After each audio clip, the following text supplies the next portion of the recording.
Assalamualaikum warahmatullahi wabarakatuh.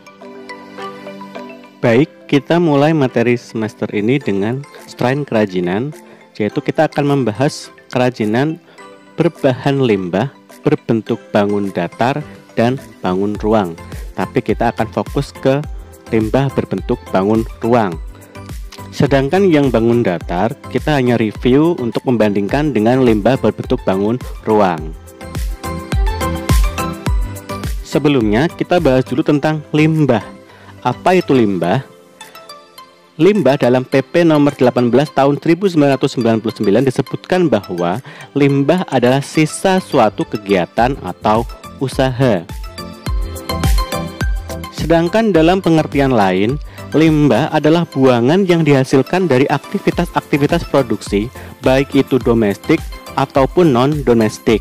Domestik meliputi rumah tangga, pasar, sekolah, dan pusat keramaian. Sedangkan non-domestik meliputi pabrik, transportasi, industri, pertanian, dan peternakan. Selanjutnya kita bahas penggolongan limbah. Nah, limbah berdasarkan wujudnya, kita bedakan menjadi limbah padat yang pertama. Nah, cirinya bagaimana? Memiliki wujud yang padat dan biasanya bersifat kering. Tidak dapat menyebar dan juga tidak dapat berpindah seperti jenis limbah lainnya. Contohnya limbah plastik, botol bekas, botol kaca, dan kertas. Selanjutnya yaitu limbah cair. Cirinya bagaimana? Berbentuk cairan dan juga sering bercampur dengan bahan-bahan lainnya yang mudah larut ke dalam air. Contohnya limbah sisa air cucian pakaian, limbah sisa air pewarna, dan sebagainya. Selanjutnya yaitu limbah gas. Cirinya bagaimana? Limbah gas ini terdiri dari berbagai jenis senyawa kimia yang tercampur dalam gas. Bisa dengan mudah menyebar karena penyebarannya melalui udara. Contohnya limbah nitrogen, limbah freon, limbah karbon monoksida. Selanjutnya pembagian limbah berdasarkan senyawa dibedakan menjadi limbah organik. Nah, limbah organik ini mengandung senyawa karbon yang berasal dari makhluk hidup. Contohnya kotoran hewan, buah-buahan yang busuk. Selanjutnya yaitu limbah anorganik. Limbah ini biasanya limbah-limbah yang sangat sulit terurai. Contohnya limbah kaca, limbah plastik, dan sebagainya. Kemudian yang ketiga yaitu limbah B3. Limbah ini dihasilkan dari suatu kegiatan atau usaha yang mengandung bahan berbahaya atau beracun karena sifat, konsentrasi, atau jumlahnya yang dapat merusak atau mencemari serta membahayakan kehidupan manusia dan makhluk hidup lainnya. Contohnya yaitu limbah dari rumah sakit. Selanjutnya memulai usaha kerajinan dengan inspirasi budaya lokal. Bagaimana cara kita memulainya? Yang pertama yaitu kita harus observasi. Observasi bisa langsung ataupun tidak langsung. Bisa mendatangi tempatnya atau kita bisa mencari tahu melalui berbagai sumber seperti internet dan buku. Kemudian setelah observasi kita mencari ide. Mau membuat apa? Mau dijadikan apa? Nah, kemudian kita membuat sketsanya. Selanjutnya kita mencari alat dan bahan yang dapat digunakan untuk membuat rancangan tadi. Kemudian baru kita membuat produknya. Kalau produk sudah jadi, kita menguji produknya. Apakah layak atau tidak? Kalau layak, kita lanjutkan ke pengemasan dan pemasaran. Namun apabila tidak layak, kita bisa mencari ide kembali dan merancang ulang. Berbicara budaya lokal, kita bahas tentang budaya lokal Kota Semarang. Budaya dibedakan menjadi dua, yaitu budaya benda dan budaya non-benda. Yang dimaksud budaya benda yaitu hasil suatu karya cipta dari masyarakat yang nyata atau konkret, kita bisa memegangnya. Nah, contohnya apa? Contohnya ada TV, handphone, dan semua benda yang nyata, hasil karya manusia. Sedangkan budaya non-benda itu mengacu pada semua karya cipta yang bentuknya abstrak, diwariskan dari generasi ke generasi. Contohnya apa? Contohnya adalah cerita rakyat, bisa melalui dongeng, lagu-lagu, ataupun tari tradisional. Contoh budaya benda dari Kota Semarang. Di sini ada beberapa bangunan seperti bangunan Lawang Sewu, kemudian Monumen Tugu Muda, dan Klenteng Sampokong. Nah, sedangkan budaya non-benda, contohnya ada tari Semarangan, kemudian tradisi Dugderan, dan lain sebagainya. Nah, dari budaya benda dan non-benda tadi, kita bisa membuat kerajinan dengan inspirasi budaya Kota Semarang. Seperti di sini ada gantungan kunci, kemudian bisa dibuat corak batik ataupun hiasan dinding seperti ini. Selanjutnya kita bahas tentang kerajinan limbah bangun datar dan bangun ruang. Bagaimana contoh bahan limbah berbentuk bangun datar dan bangun ruang serta ciri-ciri dan bentuk hasil karyanya. Sebelum itu kita bahas dulu tentang fungsi karya kerajinan. Fungsinya apa saja? Fungsi di sini kita bedakan menjadi dua, yaitu berbagai benda pakai dan benda hias.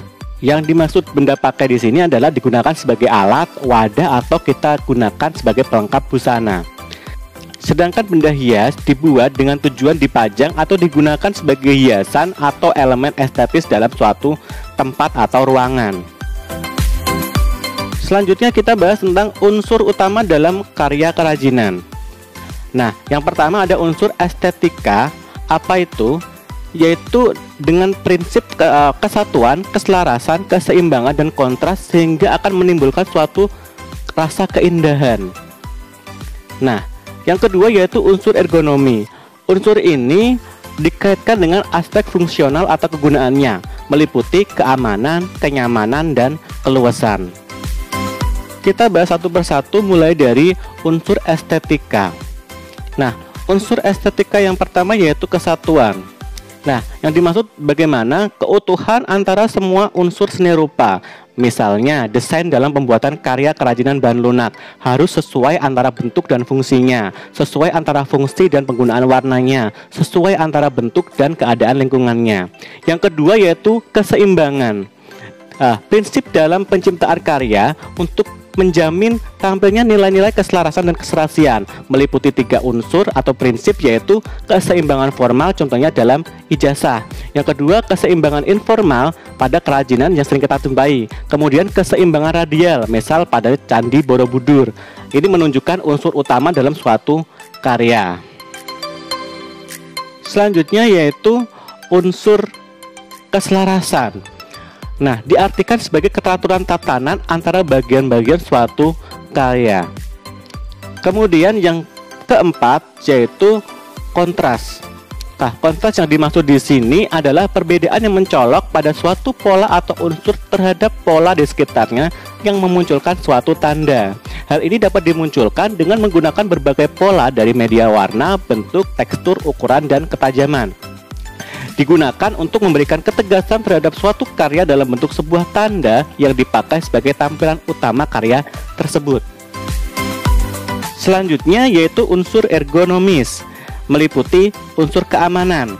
Nah, di sini jaminan tentang keamanan orang menggunakan produk kerajinan tersebut. Contohnya tas dari bahan kain, penjahitannya harus kuat sehingga tas akan aman untuk menyimpan barang-barang berharga. Yang kedua yaitu kenyamanan. Kenyamanan di sini apabila produk kerajinan tersebut digunakan. Contohnya, kursi yang terbuat dari kumpulan kain harus dibuat senyaman mungkin sehingga jika digunakan untuk duduk akan terasa nyaman. Unsur yang ketiga yaitu keluasan. Nah, keluasan di sini dalam penggunaannya tidak mempersulit pengguna karya. Contohnya, kemasan produk yang terbuat dari kain diusahakan untuk bisa memudahkan konsumen untuk membawanya. Oke, kita lanjut ke kerajinan berbahan limbah bangun datar. Nah, ciri-cirinya bagaimana? Kita bahas dulu. Yang pertama, bangun datar, bangun-bangun yang berupa 2 dimensi. Kemudian memiliki luas dan keliling. Hanya terlihat dari 2 arah atau 2 sisi. Macamnya ada segitiga, persegi panjang, trapesium, lingkaran, jajaran genjang, dan lain sebagainya. Contohnya yaitu limbah-limbah seperti kardus yang datar, kemudian wadah bekas semen, plastik, dan kertas. Berikut yaitu contoh-contoh kerajinan dari limbah berbentuk bangun datar. Di sini ada aksesoris seperti magnet, gantungan kunci, bros, pin, ada bookmark dari kertas. Ini ada gelang dari gambar yang dilaminating. Contoh lainnya ini ada hiasan berbentuk burung hantu dari kardus bekas. Kemudian ada tas dari bungkus plastik, ada tempat tisu dari plastik bekas yang disusun seperti gambar berikut. Kemudian ada hiasan dinding atau kerajinan dari kertas atau penggulung tisu. Contoh kerajinan lain yang dapat digunakan untuk limbah berbentuk bangun datar yaitu adalah paper quilling. Ini biasanya menggunakan kertas. Ada yang bisa digunakan berbentuk 3 dimensi seperti ini. Alat dan bahannya yang pertama adalah quilling paper atau kertas quilling. Ada yang ketebalan 3 mili, 5 mili, 6 mili, dan 1 cm. Biasanya panjangnya kurang lebih 4 atau 30 cm. Atau alternatif lainnya bisa menggunakan kertas HVS warna atau spektra dan dipotong menggunakan cutter atau penggaris sebagai alat bantunya. Nah, cara lainnya bisa menggunakan penghancur kertas seperti ini. Jadi akan terpotong otomatis dengan ukuran yang hampir sama. Alat selanjutnya yaitu jarum quilling atau pen quilling. Nah, jarum ini biasanya ada semacam celah di ujungnya, digunakan untuk mengapit kertas yang akan digulung. Kemudian alat selanjutnya yaitu quilling mat atau quilling board. Alat ini digunakan untuk membuat lingkaran yang kongruen. Misal kita akan membuat 5 kelopak bunga, jadi kita akan mencetaknya di sana untuk mengatur ukuran kelonggarannya. Jadi akan mendapatkan 5 kelopak dengan ukuran yang sama. Alternatifnya kita bisa menggunakan penggaris lingkaran untuk menciptakannya. Selanjutnya yaitu lem kertas. Pilih lem yang ujungnya runcing karena kita bermain dengan kertas atau barang yang ukurannya milimeter. Pilih lem yang akhirnya bersifat transparan karena nanti akan berpengaruh pada kerapian hasil karya. Selanjutnya yaitu teknik dasar menggulung kertas. Yang pertama gulungan padat. Jadi kertas quilling tadi diselipkan ke dalam jarum quilling, kemudian diputar atau digulung sampai rapat, kemudian dilem bagian ujungnya. Kalau gulungan longgar, ketika digulung sampai akhir, kemudian kita renggangkan dulu, baru kita lem di bagian ujungnya.